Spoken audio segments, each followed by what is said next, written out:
for our community.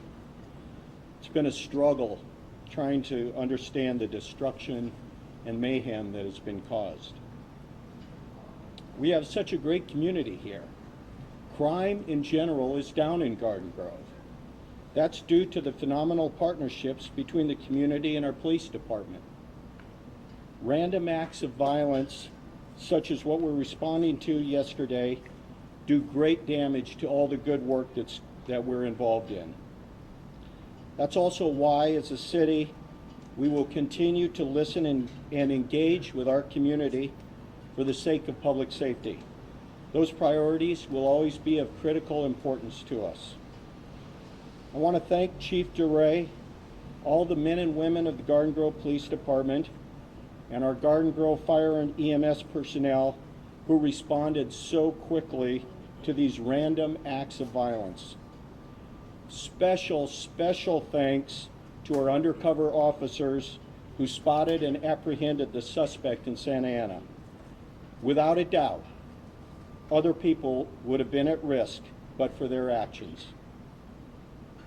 You think you can stand on your own during situations like this? But it should be noted that we have had many offers of public safety assistance from our surrounding jurisdictions and agencies that have reached out to us. As the Chief indicated, those offers of mutual aid have been and are critical to this situation, and we thank them for that.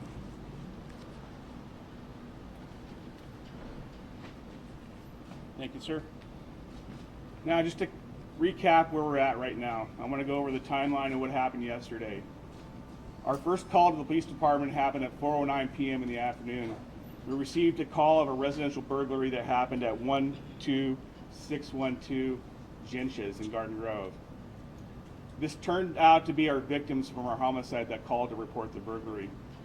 They arrived home, found their apartment had been broken into, but they had no suspect information. So the call went into a report holding queue until an officer could be dispatched to handle the report. As that call was holding, at 4:23 p.m., we received a call of an armed robbery in progress at a bakery located at 13040 Chapman Avenue in the city of Garden Grove. A male, later described as Mr. Castaneda, went into the business and he threatened the clerk with either a gun or a knife and took cash. The suspect fled that location and returned to his home at the apartment complex where the homicides took place on Gensches at 12612. We believe what happened was the two victims that had been victimized during the residential burglary confronted the suspect as he returned because they lived in adjacent apartments. An altercation occurred between our suspect and our two victims, and our two victims were ultimately stabbed and succumbed to their injuries at the apartment complex. We received the call, arrived on scene, and found both victims down in front of the apartment, one on the balcony, one inside the apartment. One victim was transported to UCI Hospital, where he died from his injuries. After the homicide, we had the robbery happen, we had the homicide going on. We received a phone call back to our communications center at 5:39 p.m. about another armed robbery matching the same suspect description. This robbery occurred at the Cash and More business located at 12845 Chapman. Our suspect went into that business, threatened the clerk with a knife, and took cash and fled the scene. So now we have two robberies and we have the double homicide happening, and it's draining our resources here in Garden Grove. At 6:06 p.m., another armed robbery happened at Best One Insurance. This was a savage attack. I'm going to release this video later on where it shows the victim, a 54-year-old employee inside the business, was doing her daily operations of her business, sitting at her desk, feeling safe inside a business. Nobody expects to go to an insurance company to be attacked and almost killed at the time. Our suspect walks into the business, confronts the female victim, and without provocation, he stabs her multiple times. I'll release this video after this press conference today. After that stabbing happened, there was a check cashing business in the back of the same insurance company. That female victim threw cash at the suspect. He took the cash and fled the business. After that attempted murder and robbery, we received another phone call at 6:09 p.m. from a person reporting a stabbing that happened at the Chevron station which is near Harbor and Banner in Garden Grove, just north of the 22 freeway. Our 44-year-old male Hispanic victim was pumping gas. Our suspect was also getting gas at the same location. Sometime during this altercation, our suspect produced 2 large machete knives, attacked our guy who was pumping gas into his truck, nearly severing his nose off and stabbing him in the back. Our suspect, at that time, after he attacked this guy savagely, returned to his vehicle, finished pumping gas, filled off his tank, and then he drove off southbound on Harbor Boulevard towards the city of Santa Ana. At this time, we're making radio announcements across the Orange County. We're asking for assistance from other agencies to be on the lookout for this suspect. Our undercover detectives who were here at the station suited up, put their vest on, and went out hunting for this individual. We had no indication where this guy was going to go, but our detectives were on spot and went looking for this suspect. A short time later, our detectives found our suspect vehicle at the 7-Eleven at Harbor and First Street in the city of Santa Ana. Within a minute of locating the vehicle, our suspect came out of the 7-Eleven store armed with a handgun and a large knife. Our detectives drew their weapons onto the suspect, ordered him to drop his weapons. He complied. He threw the gun down, threw the knife down, and he was taken into custody. At that same time, customers came out of the 7-Eleven store, said that the security guard inside had been stabbed and needed help. Our officers diverted into the store, started life-saving measures on this individual, started doing CPR, but unfortunately the security guard later died at the hospital. We learned that the security guard inside the business was followed by this suspect, was attacked from behind with a large knife, dropping the security guard to the floor. After he was stabbed numerous times, our suspect used his large knife and cut the the gun off the security guard's gun belt. That's the gun he walked out of the store with. If not for our undercover officers stopping this individual coming out armed with a handgun and knives, there would have been more loss of life in the city of Garden Grove or Santa Ana. After this, we learned that at the subway across the street from the 7-Eleven, we learned that there was another homicide where an innocent victim was attacked by the same suspect. So what we have right now, 4 needless homicides happened here in Garden Grove and Santa Ana. The flags behind me are at half-staff. That's for the needless violence that's happening across the United States. This violence has to stop. And we're here in a collaborated effort together to try and stop this violence in Garden Grove. So our detectives, our officers, our city council, our lawmakers behind us are all together to stop this needless violence in Orange County. So we appreciate all the support from the community, and we want to make sure this violence stops. What's going to happen from here on out, it's going to take another 48 to 72 hours for us to finish our investigation. We're collecting evidence at all the different crime scenes. There's 8 different crime scenes. It's going to take time to process this evidence. Once we have our case put together, the Orange County District Attorney's Office is going to file charges on our suspect, who's going to be arraigned tomorrow. At this point, we don't have any other victims. We have the 4 victims from the homicide, the robbery suspects, and we're still collecting evidence right now. Again, the video from the attack at the location at the insurance business will be released later today. All right, now I'm going to open it up to any questions, and I'm here to answer questions. Lieutenant, do you have any word on why he did this? Any idea? We interviewed the suspect. He continued to fight our detectives through the night several times. He had to be tamed. He had to be hobble restrained. He remained violent with us through the night. He never told us why he did this. We know at 3 locations he robbed people for cash, so we don't know if the motive behind this was purely for robbery, but there was no indication that this was a hate crime. We just know this was a random act of violence, and the guy unleashed evil across our 2 counties, or 2 cities. How long has he been out of jail? How long was he released? How long ago? I don't know his exact release date. We're working on that timeline right now, but I know he has a violent past, he has gang associations, and we're working on his criminal history right now. Lieutenant, you talked about your resources being drained. We have talked to the son of the 62-year-old who was killed in the apartment complex. It was his impression police had come to the scene, took a report, and left. That's not, what she said was we responded to the burglary call. That didn't happen. That call was still pending. We arrived on scene after we received the phone call for the 2 homicides. When we arrived on scene, we realized that the earlier burglary call was related to the homicide. So when it comes to these crimes, one after another, do you have to prioritize because your resources are being drained, or is that just protocol? As things were happening, it was so dynamic, it was so rapid, with all these violent crimes happening across Garden Grove. We had to pull detectives who were also already working a homicide. They had to leave their desk, suit up, and head out to the field to assist our officers with all these different crime scenes. Carl, the suspect we're hearing was arrested twice in July. Can you tell us about that, please? Michelle, I don't have that information right now. We're going to dive into his criminal history, and once we get a full picture of everything that happened, we'll look into that. And his brother, we're also hearing, is a victim of an OIS in Santa Ana. Can the chief address that? Chief Valentine? Yes, thank you. David Valentine, Chief of Police, Santa Ana.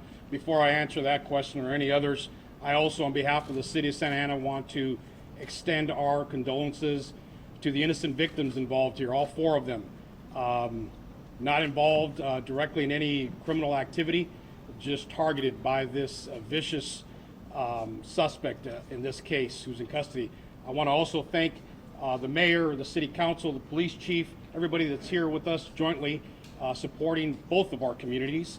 And we will work through this investigation jointly. So that's important. Another couple of pieces that weren't covered. This was a sole individual attacker. We don't have any information to this point to indicate that he was part of a broader coordinated effort. One suspect in custody committing all of these vicious crimes. So that's important. It's important to note that, and also to the community and everybody who's listening here, that we're not looking for anyone else at this point. In terms of the question on point, we are looking into the full background of the suspect that we have in custody, under the custody of Garden Grove Police Department. The suspect does have a sibling who was killed in an incident in Santa Ana. Yes. Two questions about maybe the Garden Grove Police. The first was when we spoke with the son of one of the victims, he said that the dining table had been taken out and questioned whether the suspect acted alone. Can you comment at all whether you're looking for anybody else connected with the burglary? And the second question relates to neighbors in that complex. That Garden Grove Police have visited the suspect a number of times in recent months. Can you discuss at all what you were doing there, why you were talking to him? I know recently we were out at the complex to deal with a suspect over a child custody issue he was having with his ex-wife. There was some type of, where he took the child under, because the child was under monitoring visits, and he left with the child, so we went there to investigate that. As far as any other incidents involving the suspect, I don't have that right now. As far as your question about the table being taken from our victim's residence, there was a table that was taken, and there was evidence that was recovered in our suspect's apartment linking him to the burglary. We know that one of our victims had a sword or a knife collection that was stolen. We don't know at this point if those swords or knives were actually used in these attacks today or yesterday. As far as his status of being under the influence of drugs, I'm not aware of that, but our forensics people do take blood and photographs, and they're going to look into that. Were these pictures taken after he was arrested last time? These photos to my left are actual booking photos for a suspect. So he's been described as having numerous tattoos by different victims. As you can see in the photos, he has tattoos. His clothing description that he had on was described by numerous victims. There's a video of him being taken to custody at the 7-Eleven store wearing the same clothing that was described at all our crime scenes. I apologize for the answer. Was he under the influence? Any evidence of that? I don't have any indication that he was, but we do take blood from our suspect, and that will be determined through the crime lab. And the Mercedes is his? The Mercedes is registered to him, and it's registered to that same apartment complex where the first 2 murders took place. And can you touch again on the security guard who was killed? So that's a private guard who's hired by that particular 7-Eleven? So the security guard was working at the store for security purposes. He was inside. He was followed by our suspect. You can see in different videos as the security guard made his rounds in the store, the security guard was attacked by our suspect. And after being attacked and taken down the ground and stabbed numerous times, he was disarmed. After that, he left the store where our detectives took him to custody in the parking lot. Can you describe the relationship of the 2 people stabbed at the apartment complex? The 2 victims who died at the apartment complex were roommates. The 62-year-old Caucasian male was the leaser of the apartment, and the other male Hispanic that died at the scene, we have not identified him yet. He was a renter at the same apartment. So the the age range of the victims, please? Well, from the robbery victims to our oldest victim, it goes from 25 all the way up to 64 years old. So we have different ages. To my right is a timeline of all the crimes and the ages of our victims at the different locations. Is there anyone from the DA's office, Sean, are you willing to address whether the district attorney's office will explore seeking the death penalty in this case? So obviously, the police agencies haven't finished their work, but we're well aware of this. The district attorney, Mr. Spitzer, happens to be on vacation, but those decisions, he's in touch with us. He has been this morning. This gentleman certainly has made himself a candidate, and those decisions aren't going to be made until we actually file, which will be as early as tomorrow morning. And certainly we'll put out a full press release when that happens. But you know, this gentleman is known at this point to have killed 4 people, so he certainly made himself eligible. John, why was this man released from jail? What's your understanding as to the conditions and reasons for his release from prison? So we couldn't hear you. He asked why he was originally released. I assume you're all aware, the status of the law in California is to continually pursue earlier and earlier release of people incarcerated and to continually deschedule serious crimes to more minor offenses. And so, you know, I think the struggle that you heard from the opening remarks from the chief is it's hard for a lot of us to understand how this could be possible. But the pendulum has swung in California to the extent that this person, I think by most reasonable standards, shouldn't have been released, but the status of the law was he was eligible. Well, what was he convicted for originally? If we're to understand that he should have been in prison, tell us what he was convicted of and sent to prison for. So I have seen his rap sheet this morning. I apologize, I didn't commit it to memory. And I don't. It's obviously all public record. I don't know if Chief Walters. What's the top thing he was convicted of? The highest level felony. What's the highest level felony? Yeah, just got that, Chief. So he was convicted for possession of methamphetamine for sales while armed with an assault rifle. Thank you. Does anybody know if he lived alone, or if there was family? Go ahead, say it again, Vicki. Did he live alone, or did he have family, anybody else living with him? I know at one point the suspect's mother was living at the apartment. She had called us a while back asking how she could get rid of her son through the eviction process. That information was given to her. We have not reached out to the mother and have not received any statements from her concerning this investigation. And updated conditions on the victims. The male victim at the gas station is a 44-year-old male Hispanic. He's undergone some surgeries, trying to reattach his nose to his face, but he's expected to survive. The female victim, the video I'll release later on, she's gone through some surgeries. I was told at one point when he stabbed the victim, the knife nearly missed her heart. So she's going to be in the hospital for some time till she recuperates from her injuries. But she is going to survive. Are they both Orange County residents, do you know? They both are Orange County residents, yes. Has anyone given any statements as to what he may have said or indicated while he was undergoing these attacks? The witnesses we talked to said there was nothing the suspect was saying to our victims. He just savagely attacked these people, and for some reason it was totally unprovoked. The subway incident, the guy was stabbed. He was not an employee. He was a customer that was stabbed there, and that investigation is being conducted by Santa Ana PD, but there was nothing that was said that we've learned from that. So where was he when he was stabbed? Which person? The subway adjacent. Yeah, I haven't heard that. That's being handled by Santa Ana PD investigators, but I know he was either inside the business or just right outside the business. And what did he say when he was taken into custody? Where at? Initially, by officers. 7-Eleven. Yeah. I know at one point talking to our detectives, our suspect was covered in blood from these different crimes. And at one point he told one of our investigators that that was not blood, it was tomato juice that he had on him. So again, the suspect remained violent with us. He struggled with our officers being taken into custody. Back here at the police department, he continued to struggle with our officers. At one point, he was handcuffed. He slipped his handcuffs and put him to the front. So he remained combative the entire time he was here. Any history of mental health issues? I'm not aware of that. So I just know he's a violent offender. And for Chief Valentin, you said something about Yes, ma'am. his sibling, sitting with the LA Times, by the way. You said something about his sibling having been killed in some kind of incident. Was that an officer involved shooting him? Yeah, it's my understanding it was not an officer-involved shooting, it was a homicide It was a homicide. in our city, yes. Lieutenant, a quick clarification.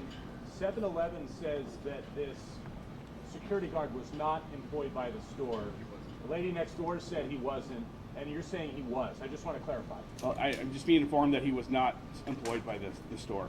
So that I misspoke on that. So he was just a customer in there. That's what I'm learning just now. Thank you.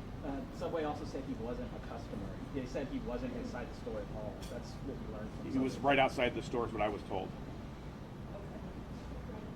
And how will you get us the video? So the video of the attack, I'm still editing it. I'm trying to blur out our victim to protect her, but I still want to show how savagely this attack was. I'm going to Dropbox it to the media with a Dropbox link, and you guys should receive that probably within an hour. Do you have a date of birth handy on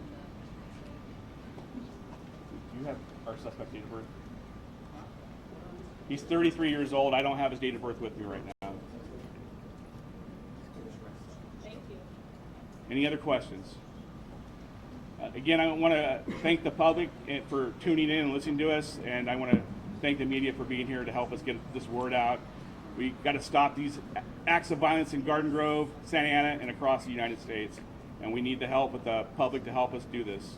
So thank you very much.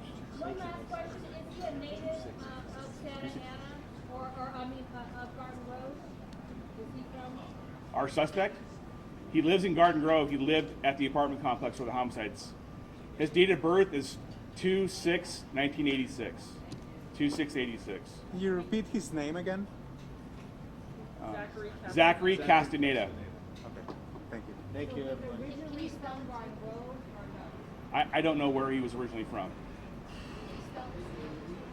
Zachary, Zachary, and Castaneda, Castaneda.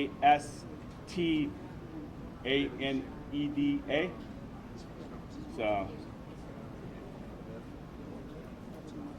right, thank you. Thank you, guys.